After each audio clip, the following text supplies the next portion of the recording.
আমরা একটি জটিল পরিস্থিতি অতিক্রম করছি। আজকে প্রত্যেকের দৃষ্টি হওয়া উচিত, ফ্যাসিস্টরা বিদায়ের পরে বাংলাদেশকে আমরা মানবিক বাংলাদেশ করব, এটা ছিল আমাদের অঙ্গীকার। বিনা চিকিৎসায় সে যাতে ক্ষতিগ্রস্ত না হয়, বিনা চিকিৎসায় সে যেটা না ঢুকে, সেটা হচ্ছে আমাদের দেখা সবচাইতে বড় দরকার ছিল। আজকে জুলাই সনদ নিয়ে একটি চূড়ান্ত পর্যায়ে এসে উপনীত হয়েছে। তারপরেও অনেক অমীমাংসিত বিষয়ের কথা বলা হচ্ছে, অনেক নোট অফ ডিসেন্টের কথা বলা হয়েছে, গণভোট নিয়ে অহেতুক বিতর্ক এবং জটিলতা তৈরি করা হচ্ছে। এগুলো কেন করা হচ্ছে, কেন এই জটিলতা তৈরি করা হচ্ছে, এটা আমরা জানি না। যেখানে প্রত্যেকটি রাজনৈতিক দল জুলাই সনদ নিয়ে তারা যখন একটি ঐক্যমতে আসার প্রচেষ্টা চালাচ্ছে, তখন আবার এই ছোটখাটো বিষয়টা নিয়ে একটি বৃহত্তর বিষয়, আগামী দিনের গণতন্ত্রের স্থায়িত্ব, আইনের শাসন, গণতান্ত্রিক শাসন পদ্ধতি, জনমত, সংবাদপত্রের স্বাধীনতা, বাক স্বাধীনতা নিশ্চিত করার জন্য যে জুলাই সনদের কথা বলা হয়েছে, সেটি যাতে বাস্তবায়ন করা যায়, এটি নিয়ে অনেক আলাপ আলোচনা হয়েছে, এটি নিয়ে অনেক বিতর্ক হয়েছে। বিতর্ক থাকার পর আজকে একটি ঐক্যমতে পৌঁছানো গেছে। ঐক্যমতে যখন পৌঁছানো গেছে সবকিছু মিলিয়ে, তাহলে আজকে গণভোট নিয়ে এবং অন্যান্য ছোটখাটো বিষয় নিয়ে এবং অনেকগুলো নোট অফ ডিসেন্ট দিয়ে এই বিলম্ব করা, এটা জনগণ ভালো মতো দিচ্ছে না। এবং জনগণ এইটা একটা জটিলতা তৈরি হবে। আমরা গণতন্ত্রের পথে দ্রুত হেঁটে যাওয়ার জন্য যদি অন্তরায় তৈরি হয়, তাহলে এটা ফ্যাসিস্টদের পুনরুত্থান হবে।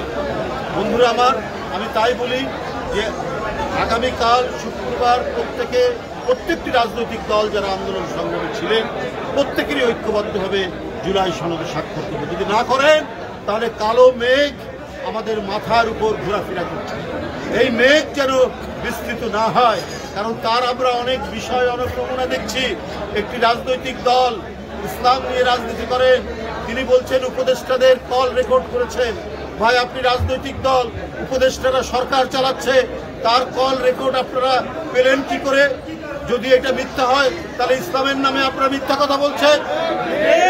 আর যদি সত্য হয়, তাহলে আপনারা উপদেষ্টাদের কল রেকর্ড কারা আপনাদের কাছে দিচ্ছে?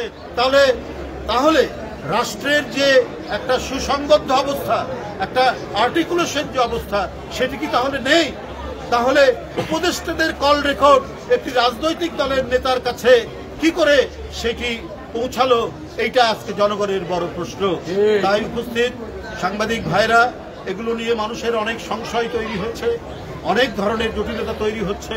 কোনোভাবেই যাতে গণতন্ত্র বিনাশী, মানব হত্যাকারী, শিশু হত্যাকারী, তরুণ হত্যাকারী, 1400-1500 স্কুলের ছাত্র, প্রাইমারি স্কুলের ছাত্র, ইউনিভার্সিটির ছাত্রকে যারা হত্যা করে বাংলাদেশের রাজপথ যারা রক্তে রঞ্জিত করেছে, তাদের প্রত্যাবর্তনের যারা সুযোগ করে দেবে, জনগণ তাদেরকে ক্ষমা করবে না। আমি আর বক্তব্য বাড়াবো না।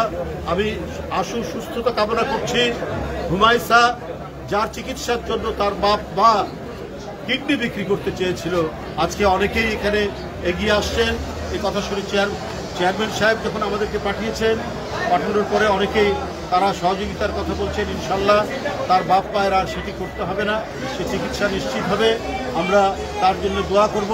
আমরা আরও দোয়া করব এদেশের কোটি কোটি মানুষের সমাদৃত নেত্রী, জনপ্রিয় নেত্রী, তিনি আজ দীর্ঘদিন ধরে অসুস্থ। গতকাল অনেক রাত্রে তাকে নিয়ে যাওয়া হয়েছে এবার কেয়ার হাসপাতালে। আমরা তার জন্য দোয়া করব যে আল্লাহ যেন তাকে সুস্থতা দান করেন। তার মতো একজন দেশপ্রেমিক, জাতীয়তাবাদী নেত্রীর আজকের দেশের এই ক্রান্তিকালে, সংকটকালে তার নেতৃত্ব জনগণের কাছে অত্যন্ত গুরুত্বপূর্ণ।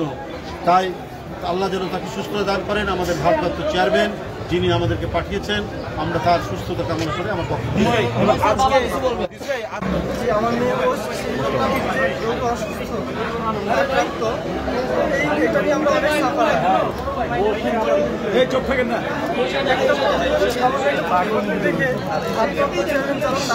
যেভাবে আমার পরিবার পাশে আগে আসছে, তার জন্য আমি অশেষ কৃতজ্ঞ।